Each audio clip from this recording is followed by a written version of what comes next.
Assalamualaikum warahmatullahi wabarakatuh. Waalaikumsalam. Merhabalar. Merhaba. Good Hello. afternoon. Yeah. Good afternoon, honorable guests, ladies and gentlemen. Today, Tuesday, 29 March 2022, we are delighted to welcome all of the participants to the Asian Community and Sustainable Tourism Development Challenges for Tourism.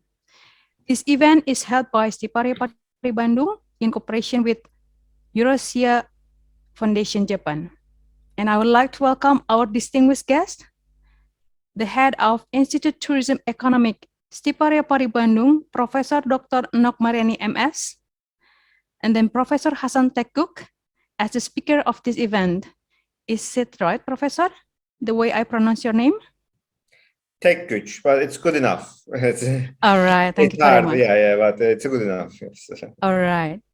And the lectures of Stiparia Pari, the committee of this event, all delegates from university, students, ladies and gentlemen. It's a great honor for me, Zia Kemala, to serve you as a master of ceremony as well as moderator for this event. Today is the 13th session of Stiparia Eurasia International Short Course, which is attended by Stiparia Pari Bandung from Tourism Management Program on the second and the fourth semester. And the output of this event is field research of students and lectures regarding the sustainable tourism. All guests and participants, let's start our agenda by saying Basmalah. Bismillahirrahmanirrahim. Hopefully this event will run smoothly and all of participants will get insight and fruitful session. Honorable guests, ladies and gentlemen, next we will have the welcoming speech from the head of Stiparia Pari Bandung, Professor Dr. Nok Mariani MS. Time is yours. Okay, thank you, Ms. Zia. My pleasure. Assalamualaikum warahmatullahi wabarakatuh. Waalaikumsalam. Good afternoon, everyone, and I wish we are healthy today. Okay, the honorable lecturer and all the participants in the event International Short Course Eurasia Community and Tourism Sustainable Development. Thank you for attending our event. I would like to appreciate my gratitude to our speaker from Kadir Has University, Turkey, Professor Hasan. Thank you. Thank you for spending your time to share for experience choose a participant in this event. This event is collaboration between Stiparia Pari Akripa Bandung and Eurasia Japan. Today is the 13th season of the 16th season of and sustainable tourism is challenges because it is one of series of the world commitment in realizing a sustainable development program. Tourism as a pollution-free industry must actively participate in preserving in environment and at the same time as the mean community development and empowering.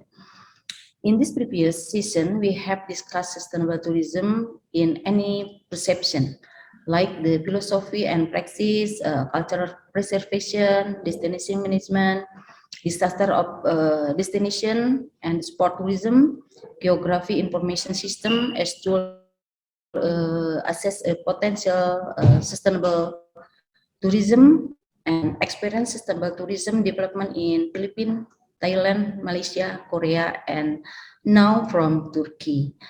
With the term strengthening with welfare state in Asia and case of public child care. Therefore, once again, I would like thank you for your participation and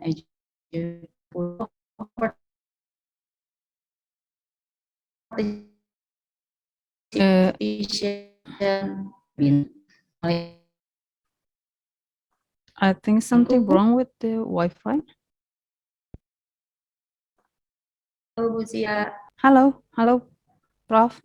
Nah, ya. Okay, finish. Thank you. Oke, barusan nge-lag, Bu. Apanya saya yang nge-lag-nya? Betul. Oh. Ya, baik. Thank you very much for the welcoming speech, Prof. And the honorable guests, ladies and gentlemen. Now we are going to have the presentation from Professor Hasan Tekguc from Kadir Has University, Turkey. The topic is Strengthening Welfare State in Asia, the case of public childcare. In this occasion, Professor Hasan will deliver the presentation in English, and it will take about 50 minutes presentation and 20 minutes questions and answer session. Before we start the presentation, let me read the biodata of Professor Hasan. Professor Hasan education for bachelor degree in economic, Boğaziçi University, Istanbul, Turkey, 1995 until 2000 with honors. Master degree in economics, University of Massachusetts, Amherst, 2003 until 2005. And his PhD in economics, University of Massachusetts, Amherst, 2005 until 2010. Major fields, development economics, political economy. His current employment as Associate Professor of Economics at Kadir Has University, Department of Economics, April 2018 until now. And Professor Hasan has 15 publications as SCI and Scopus listed journal, and many other publications, projects, working papers, seminars, teaching, referee, and administrative experience. And Professor Hasan has many awards. The latest is got $500 in the essay competition for young scholar, The Politics of Climate Change and Population Movement, Displacement in the Middle East and North Africa in American University, Cairo. Without further ado, let's listen to the presentation. Professor Hasan, time is yours. Okay.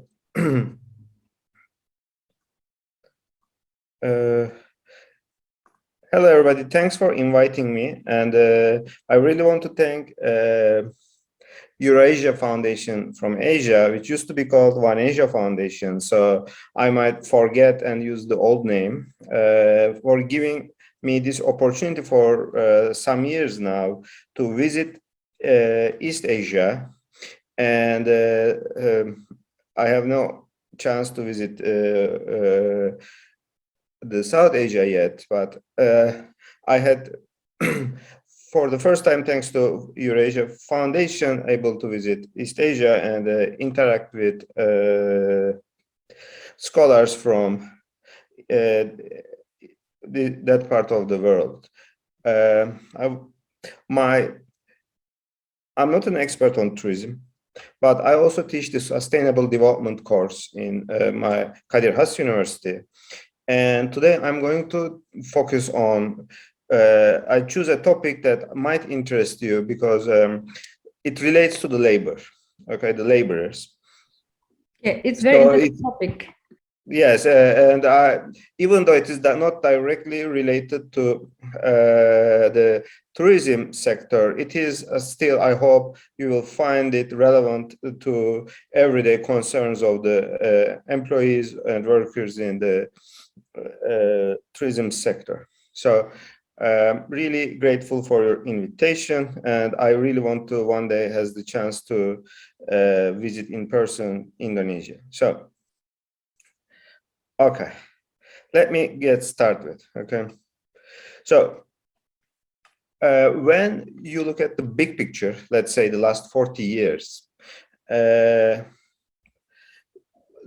are, of course, many problems. If you want to count the problems like environmental issues, labor issues, factory fires, all kinds of problems you can find.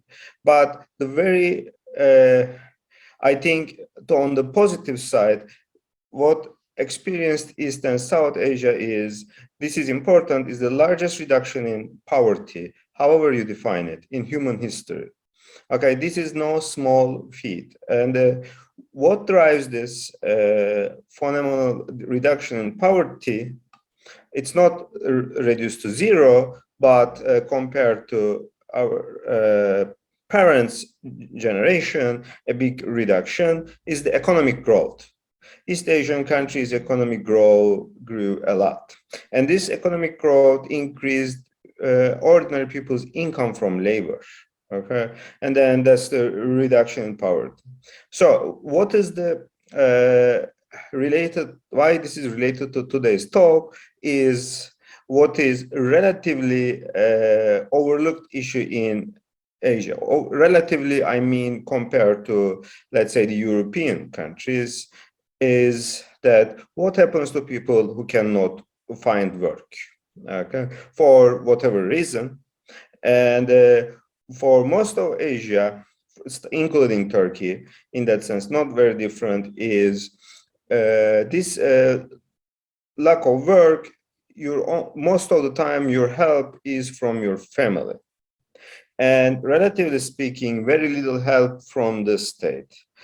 And for whatever reason, if your family cannot support you, this can be your parents, your spouses, this is a reduction in income and a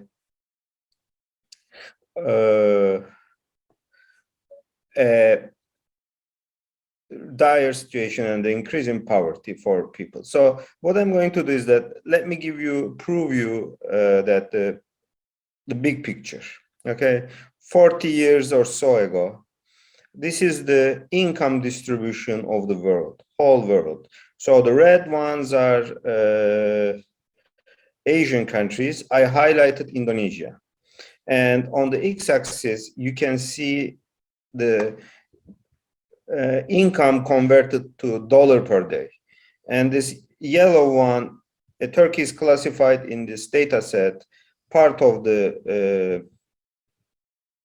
European for data collection purposes. And what we can see is that obviously Indonesian population is larger than Turkey, and so a larger, bigger slice. But you can see that most of the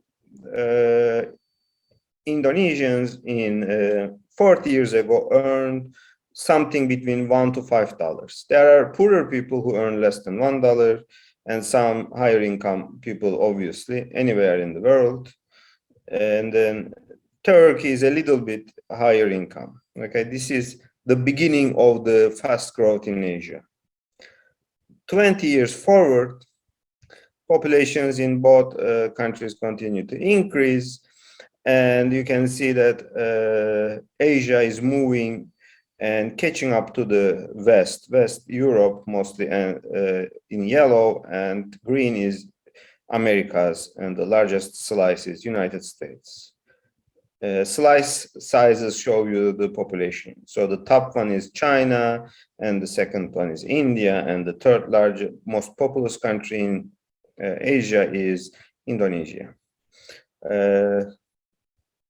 Okay, this is, and you can still see the improvement. Most of the Indonesians now are like incomes between, we are talking about 25 years ago, were between $2 and $10.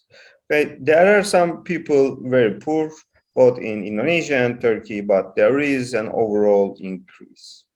And this is most recent data before COVID happened.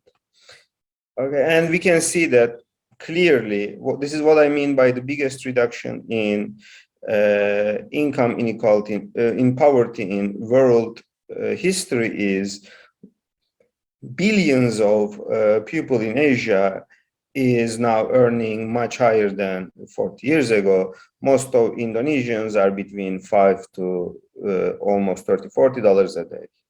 Now, there are obviously higher income people and still some poor people. So, but there is a big increase in income.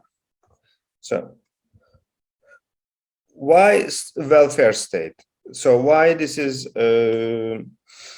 what is welfare state is basically, I forgot to say what I mean by it, is the pension system when you are retired, healthcare when you are sick, and other unemployment or family support for other crises in a person's lives. Okay, and so health, social services, and social assistance, and I forget to write here the pension system, the retirement system. Sorry.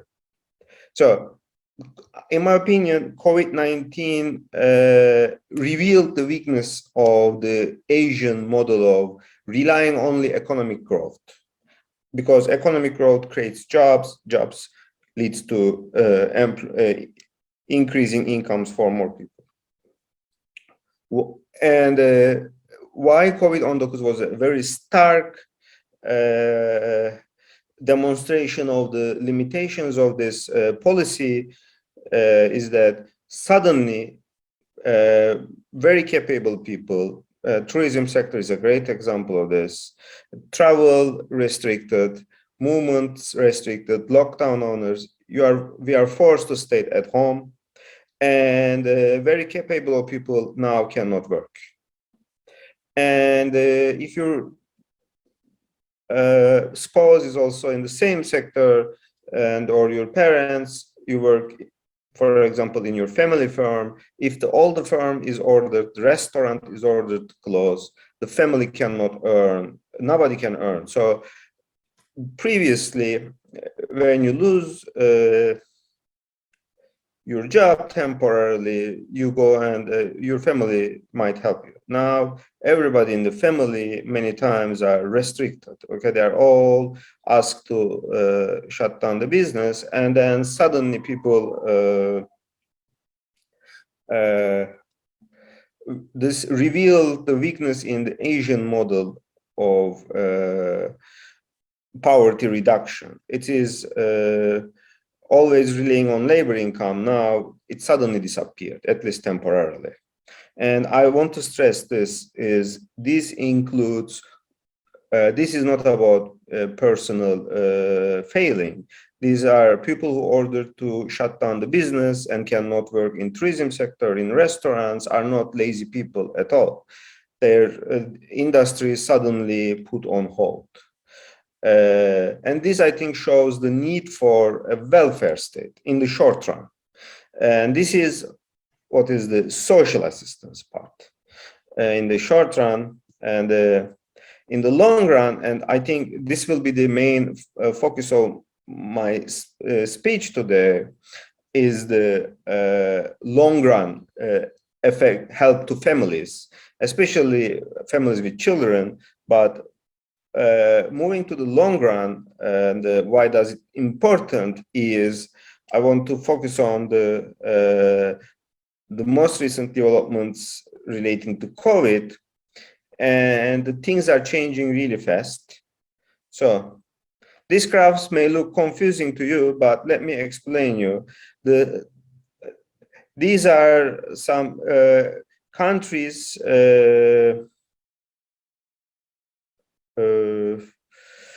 around the world, which shows you that how much government is helping the families, and the dark red is either tax reduction or direct assistance to families, households, and the pink colored is how much the government is helping companies. Okay, and the first graph, I forget to put the Turkey in here. I choose the wrong graph, sorry, but you can see Indonesia. So for example, Max is Mexico, Egypt, Pakistan, etc., Chile, Thailand, and Indonesia is here. And as you can see, Indonesia doing is, in 2020, it was doing worse than the average, but in 2021, Indonesian government quickly revised its policies and actually is doing better than the average of similar income level countries. And this is the most recent data, which includes Turkey. And as you can see, Turkey is mostly helping companies and not the families. And Indonesia is on the other end and helping families more. The vertical axis is the share of GDP, the total size of the economy for 2020.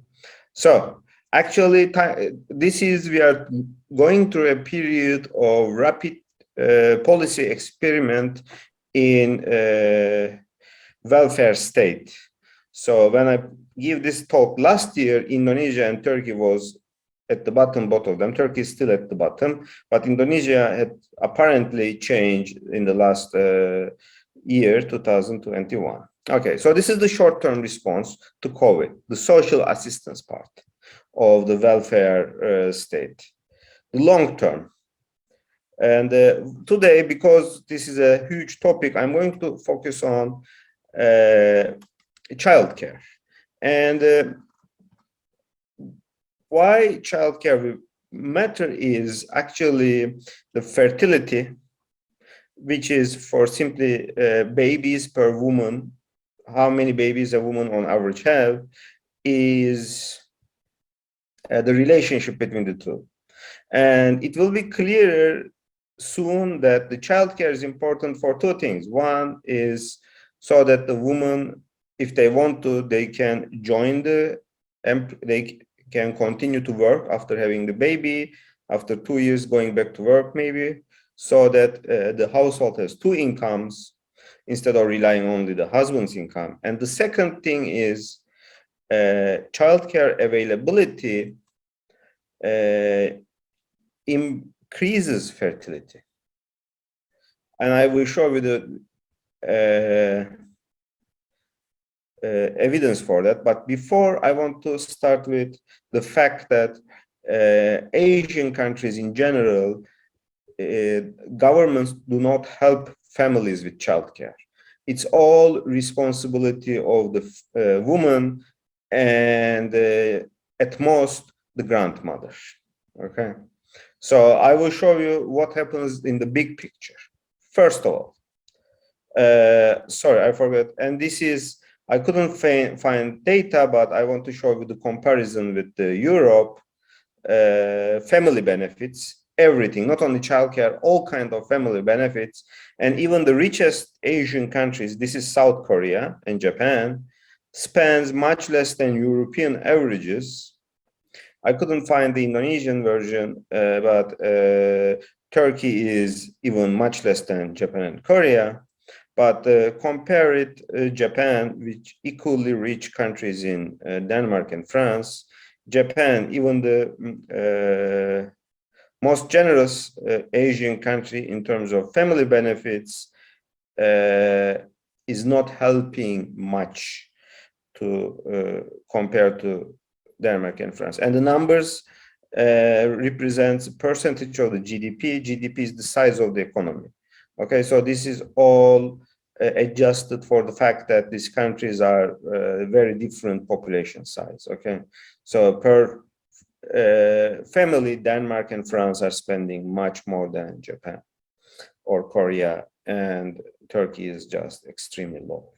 Okay, so what is the effect of this very long not helping families? And the effect is East Asia is experiencing, all of East Asia, Japan for a very long time. This is what is fertility, is basically babies per woman, and it shows you available data starting 1946. I started with 1946 because that's when countries like Indonesia, South Korea became more or less independent, and China in 1949, but I started all the countries same year. So the size of the bubble tells you the how large each country is. Obviously, China is very large. Indonesia is the second largest population. Japan here is number 3, and the smallest population is Korea. So in 1970s, average woman in East Asia, except Japan, has 5 to 6 children. I am older than most of you. This is when you go 1960s, it is down to 5. My mom's generation, 1950s, 60s. That's how many on average brothers and sisters have. My mom has 8 brothers and sisters. And then now a very, very rapid decline. Japan and South Korea is down to 1.3 babies per woman, 1.3 babies per woman. And we know from the experience of Japan, it has been going on for so long now that the population is declining. First, and in South Korea, population is aging very rapidly, and if they cannot increase the fertility rate in South Korea, the population will start to decline just like Japan.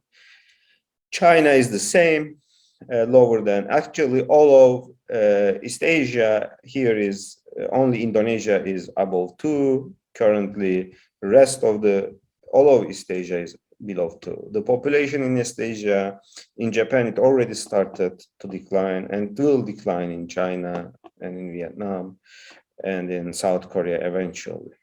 So no help for family benefits, then the result is very expensive to raise children in a big city like Seoul, Tokyo, and most of the population now lives in big cities in East Asia.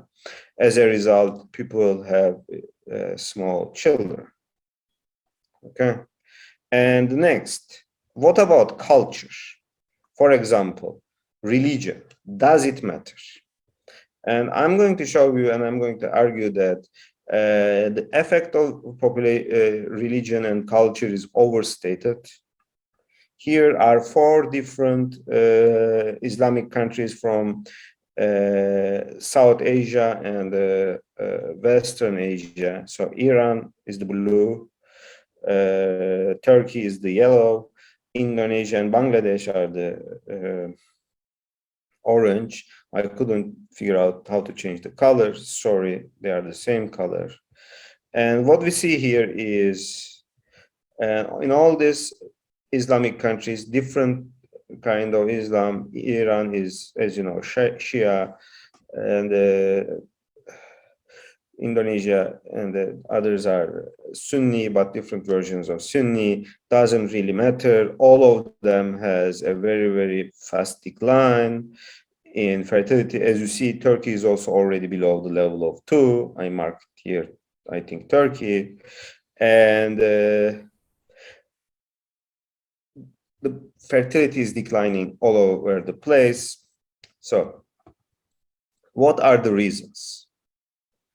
There are 3 things that decreases fertility everywhere. That's the modernization effects.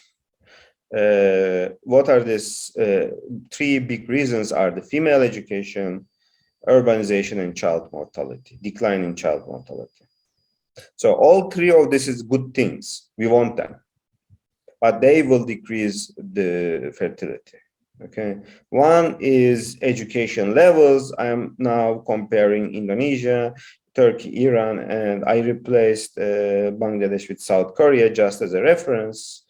Urbanization is higher the level of urbanization, the lower the number of babies. It is just expensive to raise children in cities. Okay, I am sure you all know this. It's much more expensive to raise a children the larger the city, or it's cheaper the slower the lower the smaller the place. Okay, and all countries, they don't have exactly the same shape, but as you can see now, either Turkey or South Korea, more than 75% urban, and fertility decline. Indonesia is still has some way to go, but I want to point out that when the urbanization rate was 50% in Turkey or South Korea, the number of babies were 4 or 3, higher than the Indonesian level. So Indonesia, if the urbanization continues, will follow the Turkey, Iran, or South Korea trends. And Indonesia is still a way to go. The other is the education level. More educated women, you know, in all Asian societies, people finish education, then get married, and then have children. It's very rare to have children before or out of wedlock. okay, the cultural effects. So it's not like Latin America where you have people having children without marriages. So if you increase the education level, people marry later and they have less time to have babies. At the same time, more educated woman wants to work, and working for a wage outside the house means that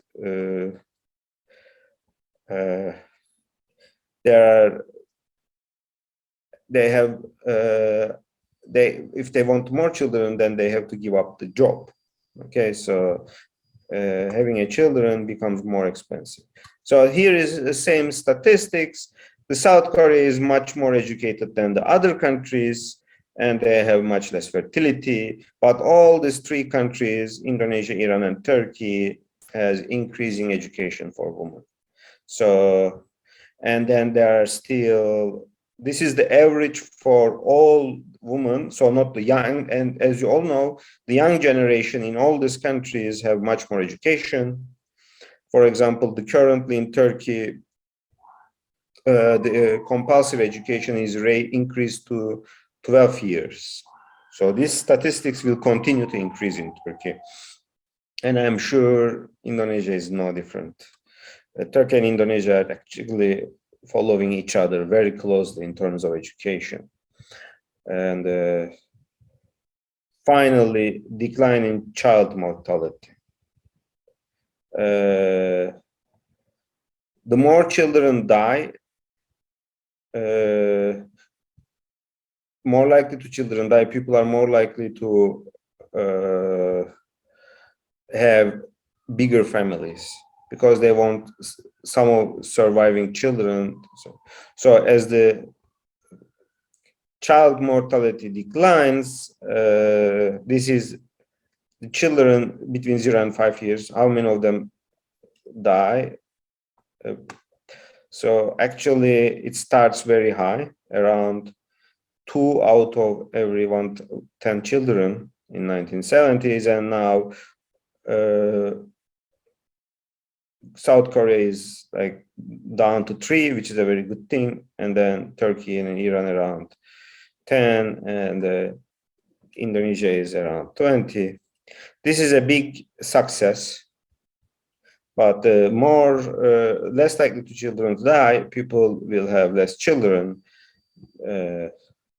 because they know that almost every child born will survive. So all of these 3 trends are good things. We don't want them to stop. We want to increase the education level. We want to increase urbanization, because urbanization means generally higher incomes. And obviously, we want a decline in mortality or babies dying. So, can we have these 3 good things and also stop the fertility falling below 2? Okay, and this is where I believe looking examples from Europe is helpful. Some European countries are actually managed to stop this decline. Okay, let's look at the very, very long picture, because these European countries have much longer data. We can look at the very, very long picture.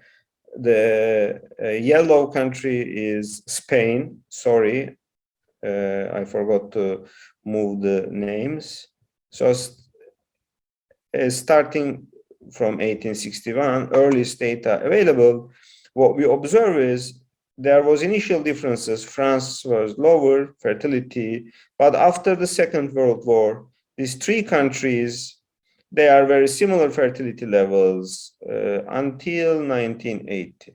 And remember, that France, Italy, and Spain are neighbors. All these 3 countries are Catholic, so they are culturally similar. Their food culture is similar, more or less. Their languages, they understand each other.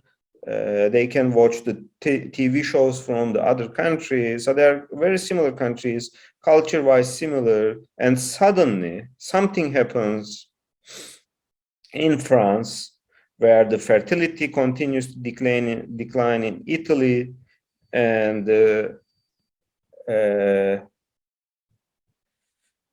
Spain, but the decline is stopped in France, and then they actually managed to increase it. And France is now as the one of the highest fertility in Europe, 2 babies per woman, higher than East Asia. And from the movies, I think you wouldn't expect, French woman, very independent. In the movies, it looks like they don't give much importance to family. Obviously, movies don't reflect the whole reality, and we can see. So we ask ourselves the following question: what did French do that they changed this trajectory? How they were able to stop the decline in fertility and actually manage to somehow increase it? And the answer is in my title. In a big modern society where most of the people are urbanized, where everybody goes to school until the end of at least high school, where you have lots of people working a wage, so not farm workers. If you want people to have babies, the government has to help. Okay, especially when you have small families and grandmothers are not young to help. And what is that help?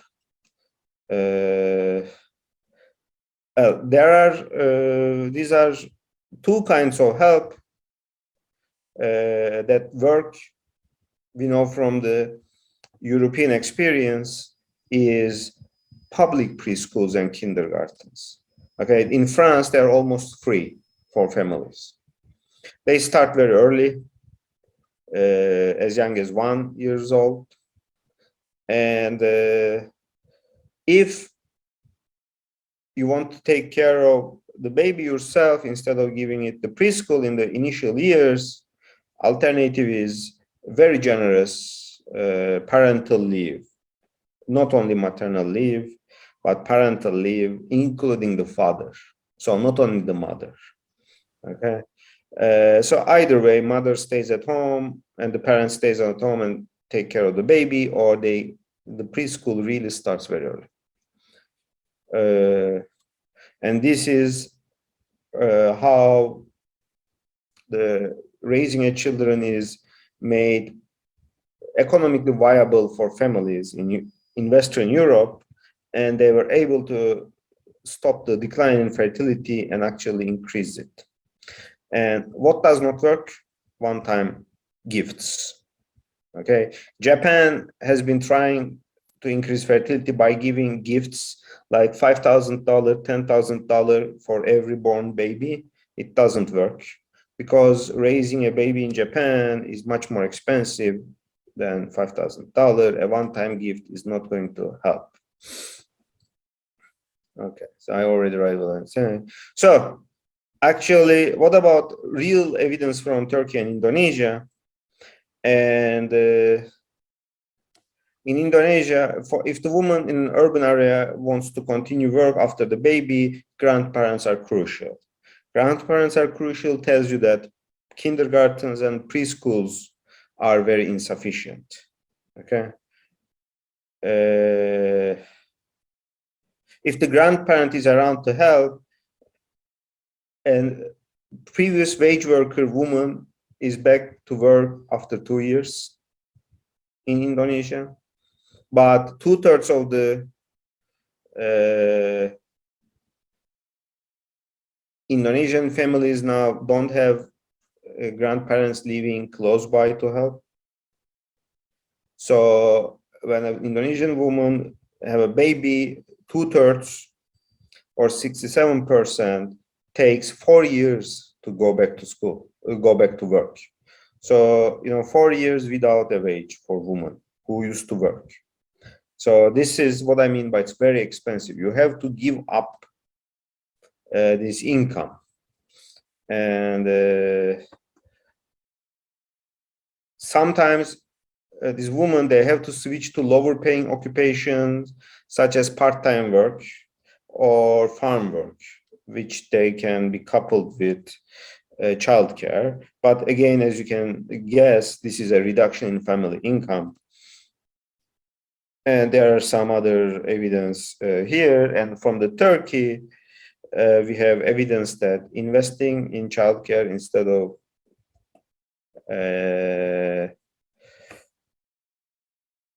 infrastructure is actually also helps economy to grow faster because more women can join the workforce. Okay. And currently in Turkey, in Istanbul, big cities, it is also good politics. President Erdogan, our famous president, he started his political career as the mayor of Istanbul. And he is the same party members keep the mayority of Istanbul for 25 years, no interruption. And they lost it in 2019. And the opposition candidate İmamoğlu literally means son of the imam. He won the election partly by promising to open 150 nurseries in 150 neighborhoods. So this is good politics. I don't know if I can show you this video. It's in Turkish, but the women are talking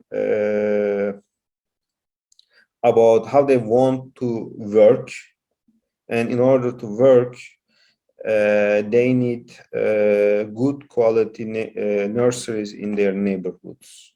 Okay, and kindergartens. Okay, I think that was my last slide. I talked a lot. Sorry, and thank you for listening. All of the data and references are available here. I can share you with my presentation, so you can read more or evaluate the evidence on your own. And again, thank you listening me, and I'm stopping my presentation. Okay, thank you very much, Professor, for the interesting presentation. It's very inspiring me as a mom too. I hope so, yes. Yeah, I'm a working mom, and I have 2 kids, and for sure I need a childcare too. By the way, I'm curious about the video. Is it possible for us to watch the video? Let me try. It's only 1 minute. It's in Turkey, Yeah. but it's only 1 minute. We have 15 minutes more, actually. Okay, so let me open YouTube and try it.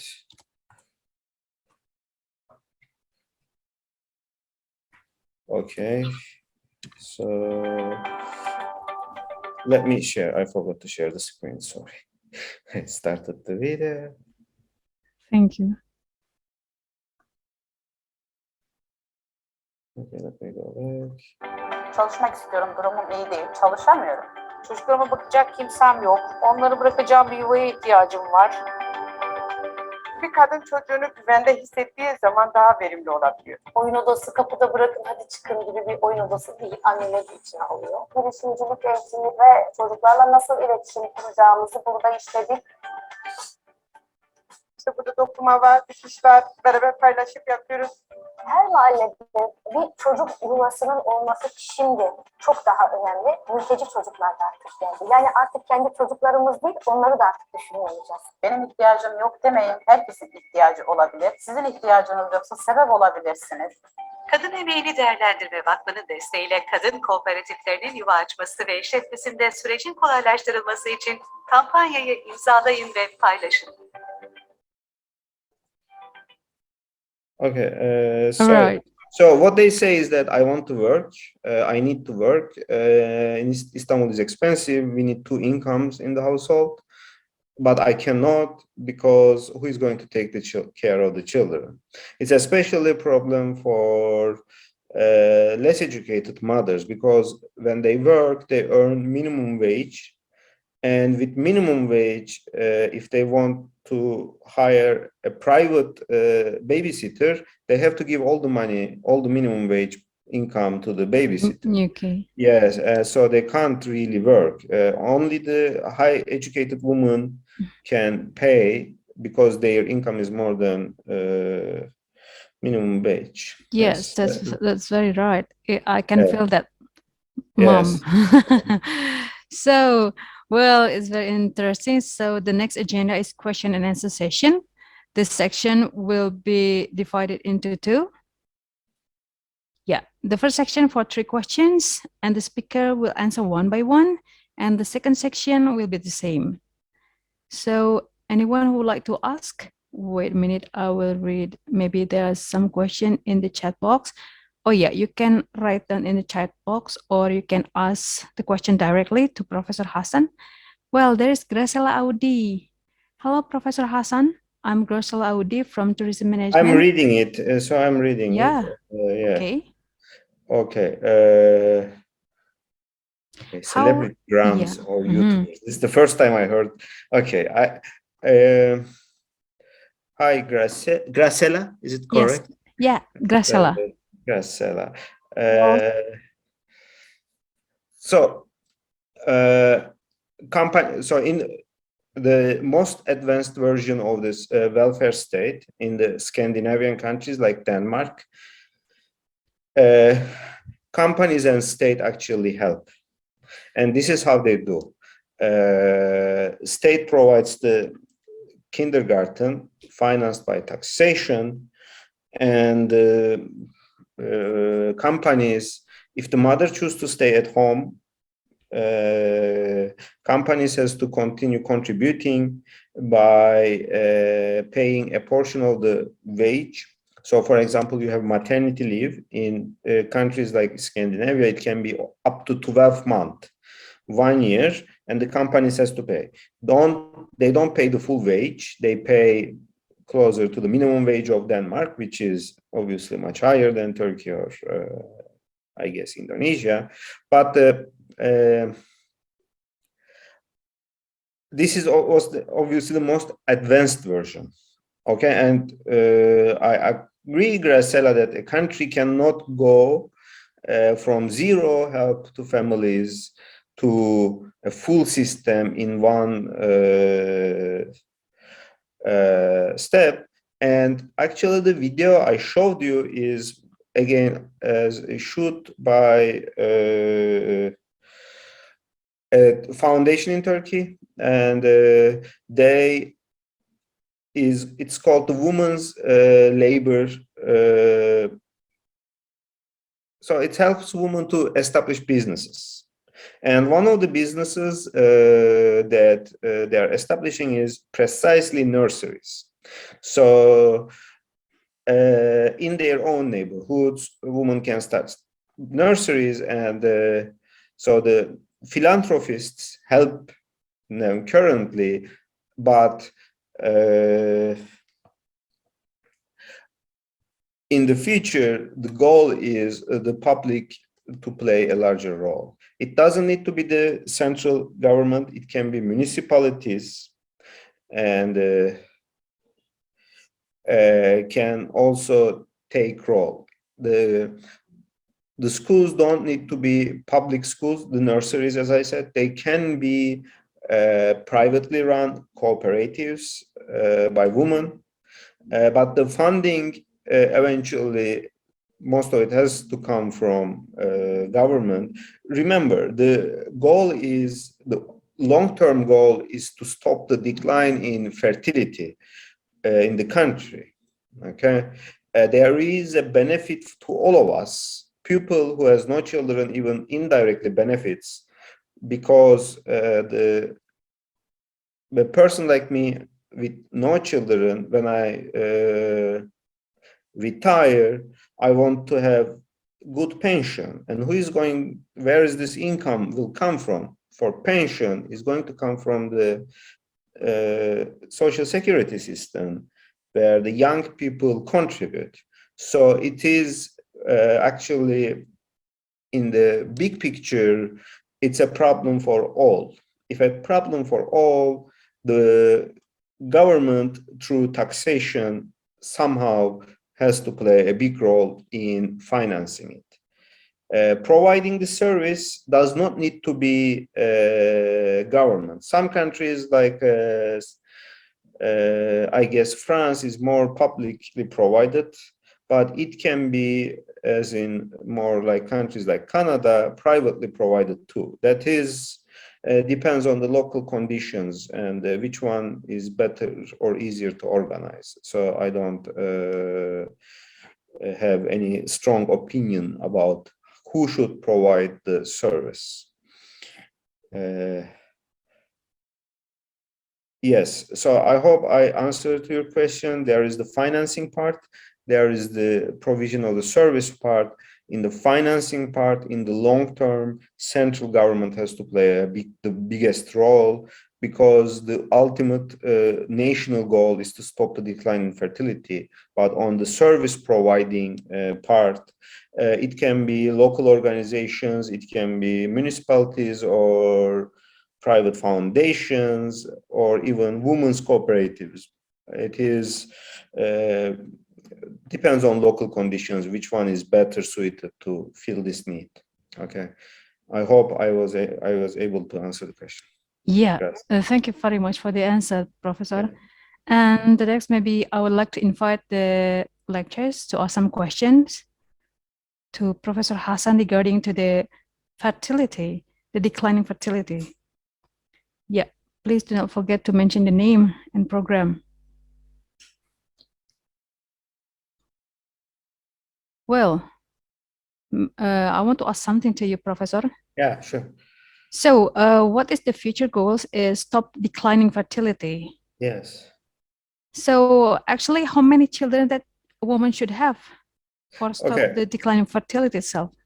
So if you play with the numbers, it's generally regarded as 2.1 is enough to stop the population decline. 2.1, which because the men don't have children, each woman has to have like 2. But 2.1 is because unfortunately some of the children will die young.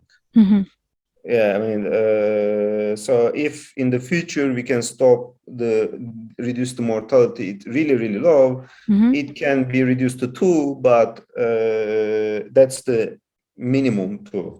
The minimum. So yes, but as in the case in Japan, when the fertility declines to 2 in Japan, below 2 in 1980s, the population didn't immediately decline.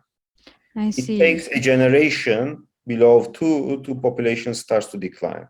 But in the long term, it has to be around 2 to 2.1 to keep the population constant. So actually, Indonesia has rules that the government we only allow having 2 kids for Indonesia for nowadays, because actually my grandmother have 11 kids. Mine has 12. Oh yeah, amazing. Yes, only 8 of them survived, unfortunately. Oh, only 8 out of 12. Yes, unfortunately. Yes. It's true in every traditional society. People have lots of children. Marry young. Yes, and has lots of children. Yes. But do they enforce the rule? Because in China, until 2015, they actually enforced this one-child policy. And in 2015, they realized that they made a big mistake. And now they try to encourage women to have children by giving gifts to other second children. But giving gifts is not effective policy. We already know from the Japanese experience, one-time gift doesn't help. The modern life is just too expensive. You know, even $5,000, $10,000 in a place like Tokyo, Shanghai is not enough, close to enough. Yes. Well, actually, as a mom, when I'm thinking about when I give a birth again, if I want to have a kid again, I have to think maybe twice, because the price for the education and also the health is very expensive here. Exactly. Yeah. Maybe that's it's true every big city. Yeah. So can we assume that women has effect to the development of economic? I mean, this is the thing. If the only men at the age from, let's say 22, they graduate university and they work until 65, like Europeans, or 60, this is maybe 40% of the population.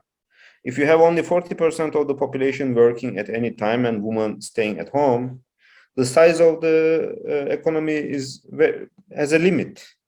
It's very different if the 70% of the adult population works. In Scandinavia, 70% of the adult population actually works, including men and women. So obviously they are richer. Yeah.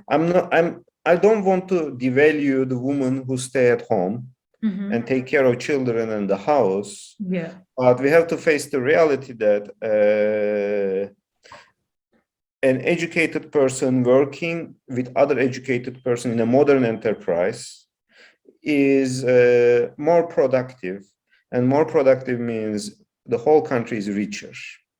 So how do we divide the money is a different matter, but the total size will be bigger if more people works in more modern, productive, high technology firms. This can be a 5-star hotel. Yeah. Because a 5-star hotel means your labor is good quality, isn't it? The quality is high, so you can charge high prices from the customers. Yeah, it is. So, well, there's a question again from Dimas. Okay, hi, Dimas. I don't really know how. I mean, this how do you start a business depends on the local rules and regulations. My advice to any student, man or woman, is to start working in a big corporation until at least you're 30, earn some learn the local conditions, and then start your business.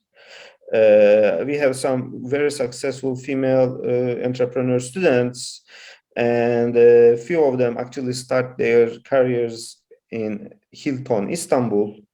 They learn the business, and then with their networks, they started their own restaurant, because like a reference or experience from a established, reputable company is itself a big asset. Having on your CV experience like 5 years in Hilton kitchen or restaurant is valuable. Okay. So we can start our business in the young age, right, Professor? Yeah, exactly. Yeah, so you want to get experiences at the young age is very invaluable. Yes. All right. Thank you so much. And the next is from Nursanti Sharif Fatunisa from Tourism Management. Yes. Well, I'm not an expert on childcare, parenting styles.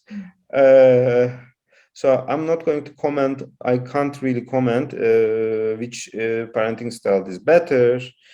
But what I want to point out the following is, and I think this is true for all the parents, so this is not a very big insight, is healthy and educated children has much more chances in when they are adults. So I don't want to be talking on issues that I'm not expert. And I'm on the financing and the labor market side. I'm an economist, not a education expert. Yeah, I see. Yeah. So actually, for paying the childcare is quite expensive. So that's why as a woman, we have to earn much money. Yeah. For the childcare. Yes, exactly. So is there any question from the lectures? Well, there are so many mom workers here. Yeah. Like me. And well, Zia, Yes, I have Okay, question Mohammed, from Mr. Hassan. yes. All right. Okay, Prof. Hassan, urbanization make many problem to rural and urban area. I think very different background urbanization in Europe and Asia. Do you have information about it? Why is this is different? And two question is the high fertility in Asia. I think make many children entry to manpower working in public or informal sector. I think. What is even in Asia, because in Indonesia many children live on the street. This is the popular with anjal, anak jalanan. How do you think about it? Thank you. First of all, I want to point out that I'm not an expert on urban situation in South Asia, and but what I know historically is when you visit Tokyo or Western Europe, the urban space is very nice, but they weren't in the past. They had their very shanty towns, the history, and they eventually reformed. So what is one big difference is now in the 21st century, the cities in South Asia are much, or including Istanbul, are actually much larger in population. So the largest German city, Berlin, 4 million population. Istanbul is 15. I think Jakarta is even larger. And the Shanghai 24 million or 25. So now the populations are much larger, the cities are bigger, so we have bigger problems like traffic and how to provide when the size is bigger in the city, just the problems are bigger. So our problems are bigger, but they did in their past. Berlin was not as nice as it is today 100 years ago. The second problem is when the families have large families, as you said, they need the income, and the children generally starts working like when they are teenagers, even before completing the educational ages, because the family needs the money. And this happened more or less in most countries. One policy is there is no revolution, but a reform. One working policy that Turkey tried and worked is conditional cash transfers. Poorest, it's not that families don't want their children to go to school. It is that they need money now so that they can survive. So this conditional cash transfer is a simple idea. If the children enroll to school and they attend the school, not only enrollment, but also attend regularly, the families get paid money. And especially in very conservative parts of Turkey, the girls are less likely to go to school, used to be. So the government paid more money if the girls attended school regularly. So it worked, okay? I think the main intuition is families actually want their children to have the education, but they also need the money immediately. That's why you see child labor. So this is one generation. You solve it, and the next generation, people generally go to school longer than their parents. Okay, if you improve everybody's education to high school level, their children will also continue high school. So a temporary one generation policy of conditional cash transfers are actually working for ending the child labor, mostly. So there's a question here in the chat, new question from Mohammed. Yeah. Yes.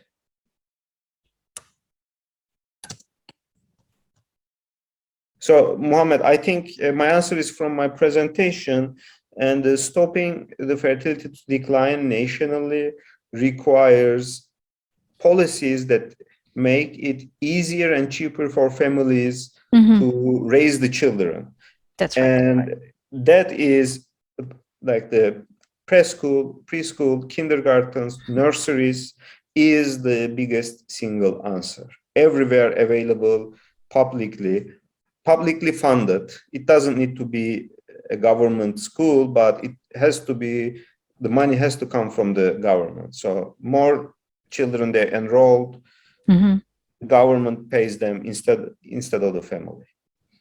Okay. Yeah, I do agree with that. If there are so many free things in Indonesia, I believe that the many mom having more than 2 kids. No, I mean, the other pressures, like the modern life pressures are very strong, and it will limit them. This is the experience of Europe. People generally, it increases a little bit, but it doesn't increase to 3. It increases to 2.1, maybe 2.2, but not 3 on average. Yeah. Well, actually, in Indonesia, we have a culture that when a working mom is quite bad because they think we are neglecting our kid to the child care. Maybe that's why most of Indonesian women do not want to working outside there because they have to take care of the kids. But on the other side, you also want to provide what money can buy to your children. That's why you want to work.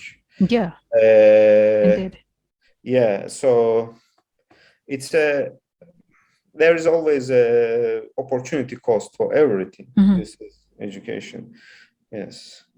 So we need to educate the women in the world that in order to increase the fertility itself. Yeah. It is counterintuitive, this idea, but actually this is the experience of the successful policies from Western Europe. All right. So is there any other questions from the participant or even the lecture researchers? And don't forget that the Indonesian government in 2025 suddenly find money to support families during COVID-19. Yeah, that's right. So actually, if the government priorities change, they can find money. Amen. Yes, they can find. At the beginning, they weren't supporting families, but then they realized the priorities change. So there is room. Turkey and Indonesia are not rich countries, but we are not very poor anymore. Yeah, we are developed one. Yeah. So we have resources. It's the priorities now. So unfortunately, we have to end up our session. Professor Hasan, thank you very much for your interesting presentations. Thank you for inviting me. I hope I give you a different perspective. I know I'm not a tourism expert, but something relevant to everybody's life. Yeah, it is for me for sure. I'm a mom. Yes, it's very inspiring me. It's very insightful. And let me sum up the presentation from you, Mr. Yeah, sure. That the fertility is declining in the most Asian countries because 3 things: the female education level, urbanization, and child mortality. But however, a decline fertility can be stopped with appropriate policy. So let's be working mom to help our country's economic. Yes, and I'm sending you over WhatsApp my presentation so you can share it with students. Oh, thank you so much, Professor. Yes. Well, ladies and there's gentlemen. one more final question. Oh, right. Let me. So from VD. Oh, VD, yeah. Yes.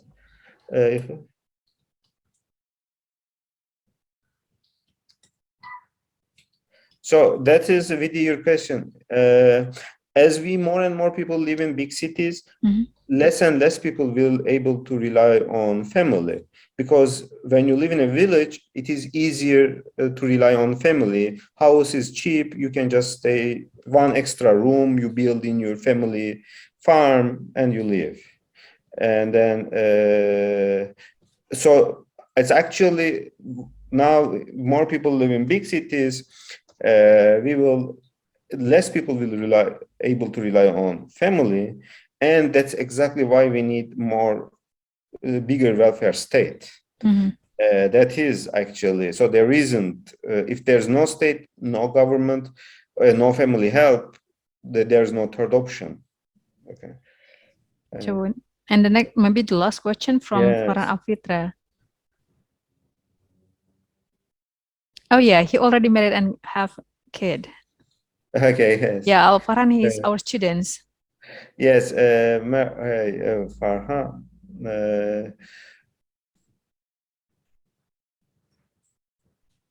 Oh, right. Yeah, this is again something I don't know. I'm not an expert in raising Yeah. children. Yeah, so I mean, I'm on my phone all the time. I don't know what to do.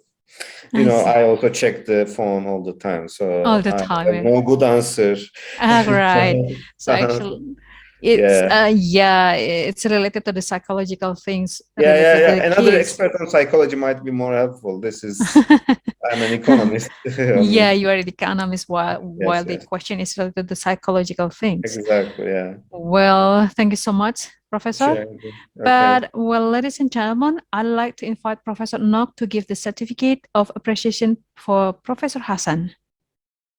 Okay, thank you very much, Prof. Hassan. Very interesting information, I think.